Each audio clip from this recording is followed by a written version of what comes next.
எங்க தலைவனை தள்ளி விட்டது ஒரு பேய் தான் சொல்றேன், அதை நம்ப முடியல. அவர் கடவுள், அது தெரியுமா? எங்கேயாவது ஒரு கூட்டத்தில் நீங்க தான் தள்ளி விட்டுருப்பீங்கன்னு நினைக்கிறேன். எங்க ரசிகர் ஒருத்தனை கூப்பிட்டு கேளுங்களேன், கடவுளே அப்படின்னா அது அஜித்னு நினைக்கிறது பழைய கதை, கடவுளே அப்படின்னா அது விஜய்ங்கிறது புதிய கதை. கடவுளே ஆள ஒழுங்க. கடவுள் விஜய் போற்றி. என்ன உங்களுக்கு என்ன எது வேணுமாலும் கேளுங்க, எங்க தலைவன் என்ன செய்ய மாதிரி கேட்பேன். அப்புறம் அவங்கெல்லாம் படிக்கிற வயசுல வந்து நான் வந்து முதலமைச்சராவேன்னு ஜெயலலிதா எங்கேயுமே சொல்லிடல. ஆனா திரிஷா அம்மையார் அப்படி இல்லை. எங்க திரிஷா அண்ணி வந்து படிக்கிற காலத்திலேயே வந்து அவங்க முதலமைச்சராவேன்னு சொல்லிட்டாங்க. தலைவர் எங்க போனாலும் அங்க திரிஷா அம்மையார் இருந்தே தாங்க ஆகணும். அவங்களோட ஆசையை சொல்லிட்டாங்க தெரியுமா? அந்த அம்மையாரோட உந்துதல்னால தான், அந்நியாரோட உந்துதல்னால தான் இவரே வந்திருக்காரு அரசியலுக்கு. புரியுதுங்களா? அது ஏங்க சம்பந்தம் இல்லாத நீங்க பேசுறீங்க? அம்மையாருங்கிறீங்க, அந்நியாருங்கிறீங்க, இதெல்லாம் வந்து தவறான வார்த்தை இல்லை. யாரையுமே உங்க விருப்பத்துக்கு வாய் இருந்தா உங்க இஷ்டத்துக்கு நீங்க பேசுவீங்களா?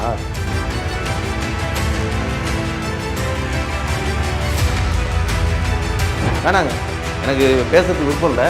வேணாம், உங்க புரிதல் வந்து ராங்கா இருக்குதுங்க. இல்லைங்க, வேணாங்க, நன்றி, வணக்கம். இல்லை, நான் தான் கிளம்பணும். ஃபஸ்ட்டு சம்மந்தம் இல்லாத பேசிகிட்டு இருக்கீங்க, நான் தான் கிளம்பி இருக்கணும்.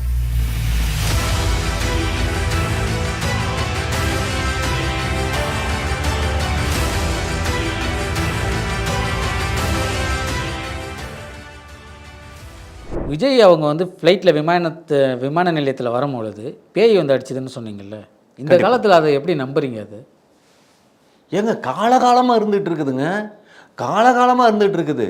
உங்களுக்கு வந்து நல்லா ஒன்று தெரிஞ்சுக்கோங்க, இலான் மஸ்க்கு இன்னைக்கு வந்து சேட்டலைட் விட்டுருக்காரு. ஆனால் அவர் சேட்டலைட்டுக்கு விடுறதுக்கு முன்னால் நின்று அந்த சேட்டலைட்டை அனுப்புறதுக்கு முன்னால் அவர் வந்து என்ன தெரியுமா, இப்படி ஒரு ப்ரேயர் போட்டுக்கிறார். ஒரு ஜீசஸ் அவங்க நேசிக்கிற ஒரு கடவுள்கிட்ட ஒரு ப்ரேயர் வச்சுக்கிறார். நல்லதுன்னு ஒன்று இருக்குதுன்னா அங்கே கெட்டதுன்னு ஒன்று இருக்குது. அப்படிங்கிறப்ப கடவுள் இல்லை, கடவுளை நம்புறீங்கல்ல, கடவுள் இருக்காருங்கிறத நம்புறீங்கல்ல? நீங்கள் நம்புறீங்களா? கண்டிப்பாக.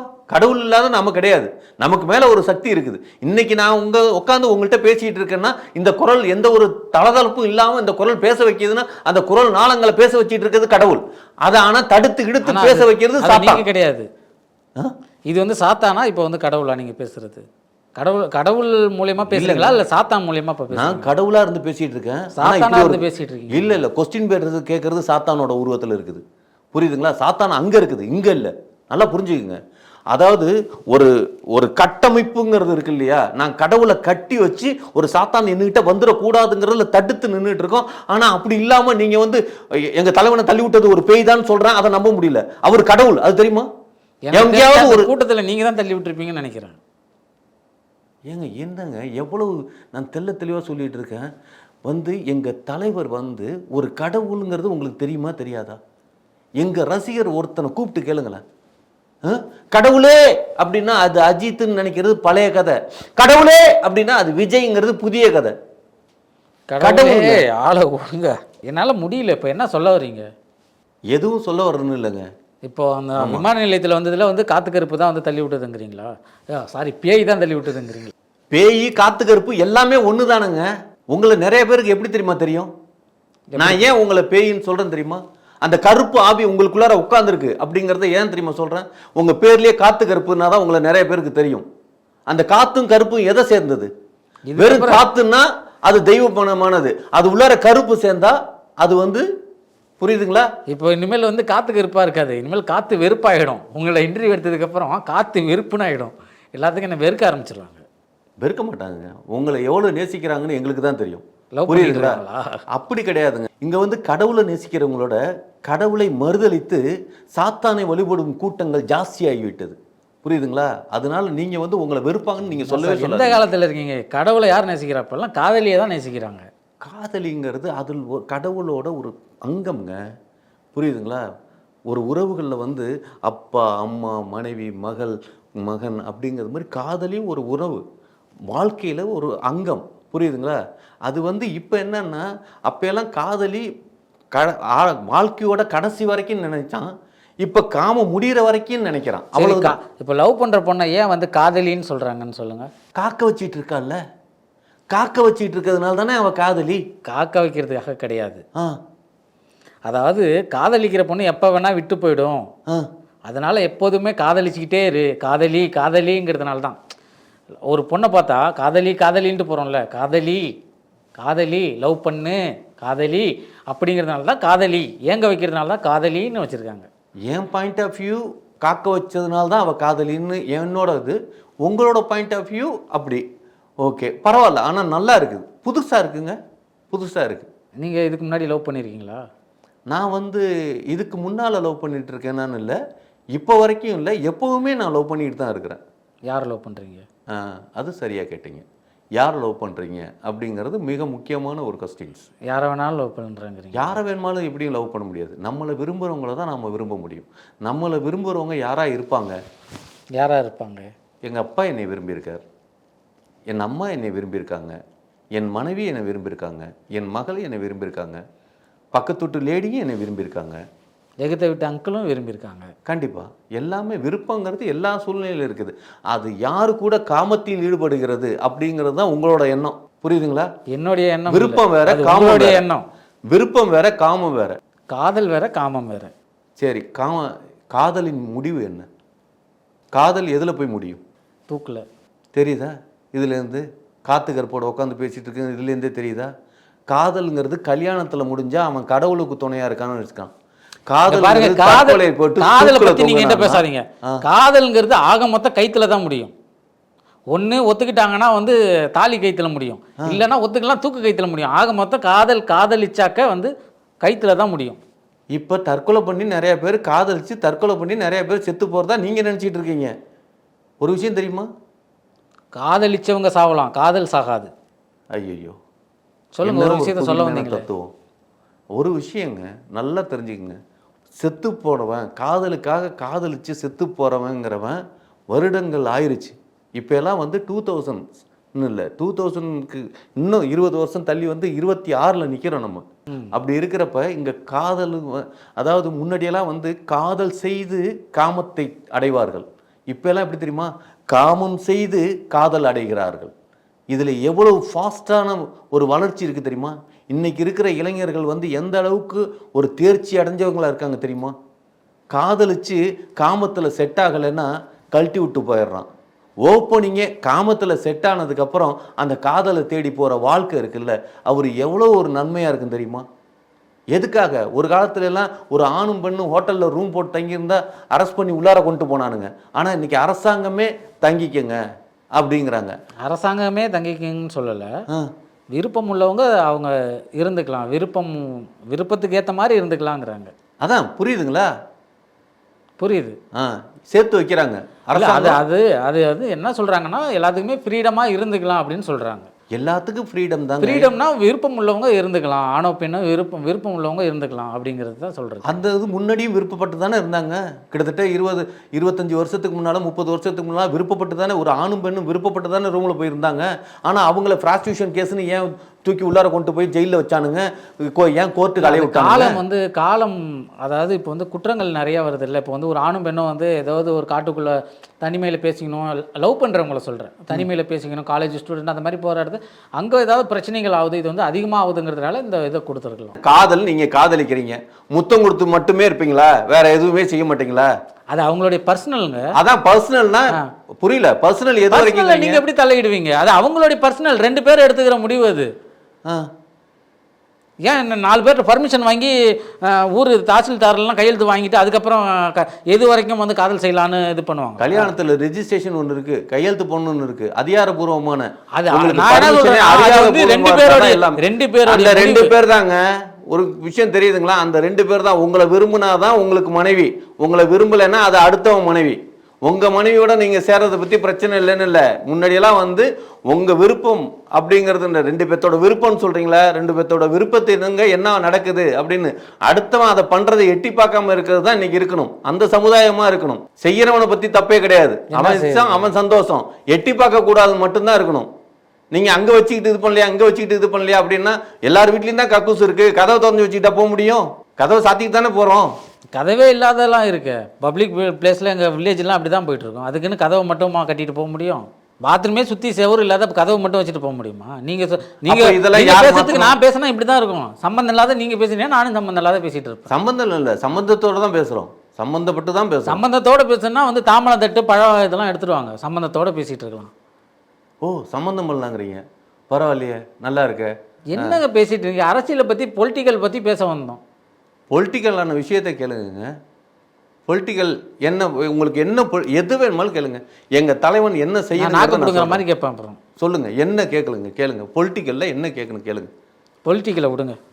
நீங்கள் வந்து டைரக்டராக இருந்திருக்கீங்க, எத்தனை படம் எடுத்திருக்கீங்க சொல்லுங்கள்.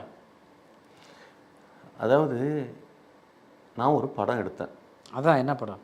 சிம்புன்னு ஒரு நடிகர் இருக்கார் தெரியுமா? டிஆர் எல்லாருக்குமே சிலம்பரசன். தெரியும், சொல்லுங்கள். அவரை வச்சு ஒரு படம் எடுத்தேன். அந்த படம் பாதியில் நின்று போச்சு. படம் பேர் கெட்டவன்.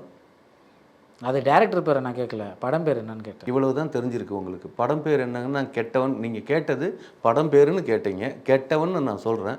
கெட்டவனுங்கிற ஒரு படமே தெரியாமல் என்ன இருக்கிறீங்க அப்படிங்கிறப்ப நான் ஒன்றும் சொல்ல முடியாது. உங்கள் பேரை வச்சுட்டீங்களோன்னு ஒரு டவுட் ஆயிடுச்சு. என் பேர் நந்தவனம் நந்தகுமார்னு பிகினிங்கே நீங்களே சொல்லியிருக்கீங்க. அப்படி இருக்கிறப்ப கெட்டவன் அப்படின்னா அது படத்தோட டைட்டில் தானே. அந்த போஸ்டர்லாம் பார்த்துருக்கீங்களா? அது எந்த வருஷம் ஒட்டப்பட்டதுன்னு தெரியுமா? எந்த வருஷம் ஒட்டப்பட்டது? 2007 ஒட்டப்பட்டது. இன்னைக்கு வருஷம் என்ன, எத்தனை வருஷம் ஆகுது? இடைப்பட்ட நாட்களில் எத்தனை வருஷம் ஓடி இருக்கு? இப்போ நான் அதை வந்து கால்குலேட்டர் வச்சு எண்ணிக்கிட்டு இருக்கணுமா? இதுக்கு தான் என்ன இன்டர்வியூக்கு வந்தோமா? அதை நீங்களே சொல்லுங்களேங்க. இது வந்து எப்போ வந்தது, எப்போ ஒட்டப்பட்டது? ஒரு விஷயம் தெரிஞ்சு கேட்கணும். ஒரு விஷயம் நான் வந்து நீங்க ஒண்ணு தெரியலன்னா தெரியல என்ன பண்ணிட்டு இருக்கீங்கன்னு கேட்கணும். கெட்டவனுடைய பேரான்னு கேட்டா இது எந்த விதத்துல சரி? ஒரு நீங்க யாரு என்ன அப்படின்னு ஒரு கொஸ்டினை பண்றீங்க. நான் அந்த கொஸ்டினுக்கு ஆன்சர் பண்ணிட்டு இருக்கேன்.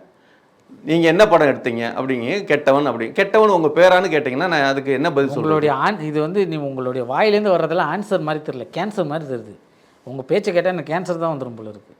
பரவாயில்ல, இன்னைக்கு கேன்சருக்கு கண்டுபிடிச்சாச்சு, மருந்து கண்டுபிடிச்சாச்சு. முன்னாடி தான் கேன்சருக்கு மருந்து கண்டுபிடிக்காம இருந்தேன். இன்றைக்கி இருக்கிற சூழ்நிலை வந்து கேன்சருக்கு இங்கே ஜென்ரலாக இது என்ன சொல்கிற கவர்மெண்ட் ஹாஸ்பிட்டல்லே இன்றைக்கி மருந்து இருக்குது, கேன்சருக்கு மருந்து இருக்குது. அப்போ எனக்கு ஒரு 1/4 கிலோ மருந்து வாங்கி கொடுங்க, மாத்திரை. 1/4 கிலோவா? என்னங்க இது?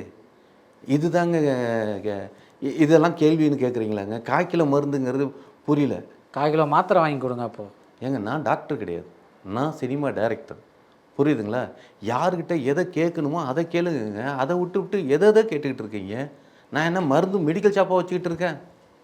நான் அதுவும் 1/4 கிலோ கேட்டீங்க பாருங்க, வேற லெவலுங்க, வேற லெவல். சரி இருந்தால் பாருங்கள்லாம் ஒரு 100 கிராம் கொடுங்க. இப்போ உங்களுக்கு சம்மந்தம் இல்லாத பேசுகிறது உங்களுக்கு புரியுதா அந்த ஃபீலு? இப்படி தான் நீங்கள் பேசிகிட்டு இருக்கீங்க ஆரம்பத்துலேருந்தே. ஓ, நான் சம்மந்தம் இல்லாமல் பேசிகிட்டு இருக்கேன். சரி, சம்மந்தத்தோடு பேசுங்க. என்ன சம்மந்தம் பண்ணலாம்? இப்போ நீங்கள் வந்து தாவேக்காவில் வந்து எந்த தொகுதியில் நிற்க போகிறீங்க அதை சொல்லுங்கள்.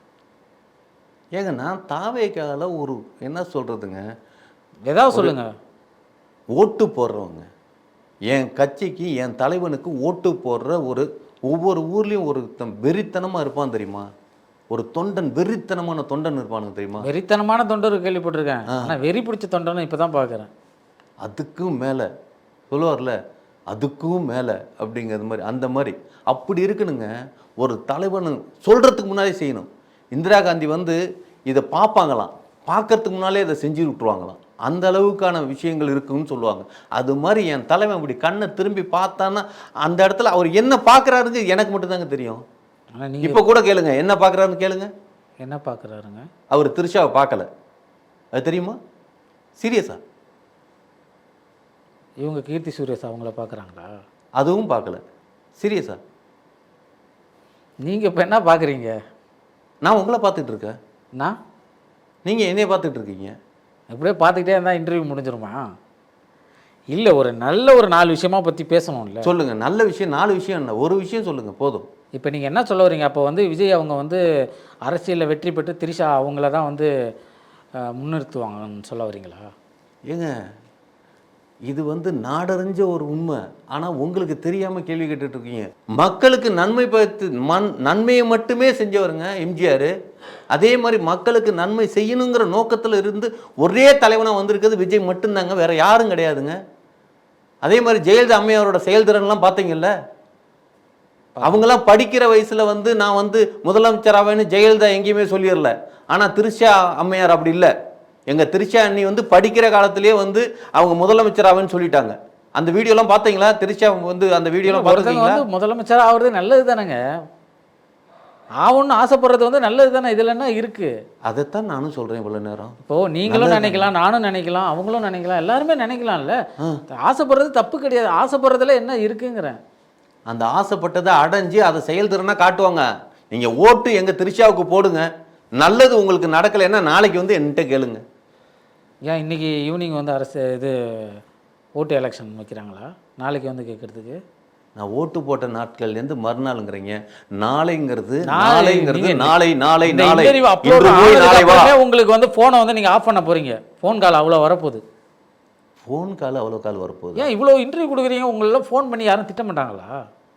சம்மந்தம் இல்லாத பேசிகிட்டு இருக்கீங்களே. ஏங்க புரியல. ஒவ்வொரு அரசியல் தலைவரையும் நீங்கள் வந்து அசால்ட்டாக பேசிட்டு இருக்கீங்க. சரி பேசட்டும், பேசுறது தானே வாய் இருக்கு. அவனுங்களுக்கு திட்டுறதுக்கு வாய் இருக்குன்னா நமக்கு பேசுறதுக்கு வாய் இருக்குங்க. புரியுதுங்களா? அவங்க எதை வேணுமாலும் செய்வாங்க, நம்மளும் எதை வேணுமாலும் செய்வோம். இப்போது நீங்கள் வந்து ஒன்று அதுக்கு எடுத்தாலும் வந்து திரிஷா அவங்க வந்து சொல்கிறீங்கல்ல, தாவேகா கட்சியில் திரிஷாவை பற்றி அவங்கள பற்றி மென்ஷன் பண்ணுறீங்க. அவங்க வந்து எந்த மாநாட்டில் எந்த இடத்துக்கு வந்திருக்காங்க? கட்சிக்குள்ளே அவங்கள ஏன் நீங்கள் இழுக்கிறீங்க? கட்சிக்குள்ளார இழுக்கிறோமா? தலைவர் எங்கே போனாலும் அங்கே திரிஷா அம்மையார் இருந்தே தாங்க ஆகணும். அவங்களோட ஆசையை சொல்லிட்டாங்க தெரியுமா? அதை சொன்னது அவங்களோட ஆசை, குறிக்கோள், டார்கெட் எல்லாமே வந்து ஒரு விஷயம். ஒவ்வொரு ஆணுக்கு பின்னால் ஒரு பெண் இருப்பாளுங்கிறது உண்டா இல்லையா? அதே மாதிரி எங்கள் தலைவர் வந்து இன்னைக்கு வந்து அரசியலுக்கு வந்ததுக்கு காரணமே எங்கள் அம்மையார் தான். அந்த அம்மையாரோட ஆசை வந்து முதலமைச்சர் ஆகணும். முதல்ல நீங்கள் போங்க, உங்களுக்கான மாசு இருக்குது, உங்கள் பின்னால் நாங்கள் உங்கள் பின்னால் நின்று உங்களை நாங்கள் வழி நடத்துகிறோம் அப்படிங்கிறது தான். இப்போ அவரோட அந்த அம்மையாரோட உந்துதல்னால தான், அந்நியாரோட உந்துதல்னால தான் இவரே வந்திருக்கார் அரசியலுக்கு. புரியுதுங்களா? அது ஏங்க சம்பந்தம் இல்லாத நீங்க பேசுறீங்க? அம்மையாருங்கிறீங்க, அந்நியாருங்கிறீங்க, இதெல்லாம் வந்து தவறான வார்த்தை இல்லை. யாரையுமே உங்க விருப்பத்துக்கு வாய் இருந்தா உங்க இஷ்டத்துக்கு நீங்க பேசுவீங்களா? இல்ல புரியல, என்ன அம்மையார் நீங்க ஏன் அந்நியார்னு சொல்றீங்க? இப்போ அப்புறம் வேற என்ன சொல்லணும்? புரியல. நீங்க அவங்க ஒரு நடிகர், இப்ப விஜய் நடிகர் என்ன சொல்லுவாங்க? அவங்க ஒரு மரியாதை இல்லையா? அண்ணிங்கிறது ஒரு வார்த்தை மரியாதை இல்ல, நீங்க அம்மையாருங்கிறது மரியாதை இல்ல வார்த்தையா? நீங்க அவங்களுக்கு மேரேஜ் ஆகல, நீங்க அண்ணன் யாரு? அப்போ அண்ணன் யாரா? அவங்க சொன்னாங்களா இவங்க அண்ணா அண்ணின்னு அவங்க சொன்னாங்களா? நீங்களா எப்படி சொல்கிறீங்க? விஜய் அவங்க வந்து ஒரு 50 படம் நடிச்சிருக்காங்க, நீங்கள் பாட்டுக்கு போயிட்டு அண்ணிங்கிறீங்க அண்ணங்கிறீங்க, அதை நீங்கள் எப்படி சொல்லுவீங்க? தப்பான வார்த்தை சொல்லுமாங்க? அண்ணிங்கிறது சரியான வார்த்தையா தப்பான வார்த்தையா? அண்ணன் அக்கா தங்கச்சிங்கிறது பொதுவான வார்த்தைங்க. அம்மா அப்பா கூட பொதுவான வார்த்தை. அண்ணிங்கிறது இப்போ ரோட்டில் போகிறோம், அக்கா இப்படி கொஞ்சம் நவுந்துங்கக்கா, சிஸ்டர் அப்படி நவுந்துங்கன்னா அது ஒரு ஜென்ரல் வார்த்தை. அண்ணி கொஞ்சம் நவுந்துங்கன்னு ரோட்டில் போகிறவங்கள சொல்ல முடியுமா? இல்லை யாரோ ஒரு தேர்ட் பர்சனை சொல்ல முடியுமா? அப்போ அவங்க வந்து இவங்களுக்கு வந்து அவங்க ஒரு பழக்க வழக்கத்தில் ஒரு ஹீரோயின் தானே, அவங்கள எப்படி நீங்கள் அண்ணின்னு சொல்ல முடியும்? நீங்கள் உள்ளார இருக்கிற ரகசியம் உங்களுக்கு தெரியலன்னு சொல்லுங்கள். நீங்கள் அவங்க 2 பேரும் எப்படியெல்லாம் இருக்காங்க, எவ்வளோ ஒன்றுமா இருக்காங்க, அந்யோன்யமாக இருக்காங்க அப்படிங்கிறதெல்லாம் யாரை எங்கே பாருங்க, தெரியாத விஷயம் தெரியலன்னு ஒத்துக்குங்க. உலகம் தெரியாத விஷயத்தை என் மேலே திணிக்காதீங்க. நான் என்ன சொல்கிறேன்னா, உலகத்தில் வந்து யார் எப்படி இருப்பாங்கங்கிறதுலாம் அங்கே இது கிடையாது, விஷயம் கிடையாது, சரிங்களா? நீங்கள் வந்து 3ஆவது தெருவில் இருக்க வந்து கோமலா கிட்ட பேசிகிட்டு இருப்பீங்க, அதனால நான் வந்து ஏதோ ஒன்று சொல்ல முடியுமா? இவங்க வந்து கோமலா இவங்களுடைய ஒய்ஃப்னு நான் சொல்ல முடியுமா? உங்களுக்கு தெரியாது, பேசுறது வேறங்க, எனக்கு தெரியுங்க, எனக்கு தெரியுங்க, எனக்கு தெரியுமா உங்களுக்கு தெரியுமா? அவங்க அண்ணிங்கிற நான், புரியுதுங்களா? அண்ணினா 2 பேரும் சேர்ந்தாதான் அண்ணின்னு இல்லை, சேராம இருக்கிறது அண்ணி தான், புரியுதுங்களா? இப்போ வந்து ஒன்றும் இல்லை, சர்ச்சில் சிஸ்டர் இருக்காங்க, சிஸ்டரா எதுக்காக சிஸ்டர்னு சொல்கிறோம்? சிஸ்டர்னு இருக்காங்களேங்க, சிஸ்டரை ஏன் சிஸ்டர்னு சொல்கிறோம்? வயசில் மூத்தவங்க தானே, பெரியவங்க தானே, அம்மான்னு சொல்லலாம்ல, ஏன் சிஸ்டர்னு சொல்கிறோம்? வேணாங்க, எனக்கு பேசுறதுக்கு விருப்பம் இல்லை, வேணாம்.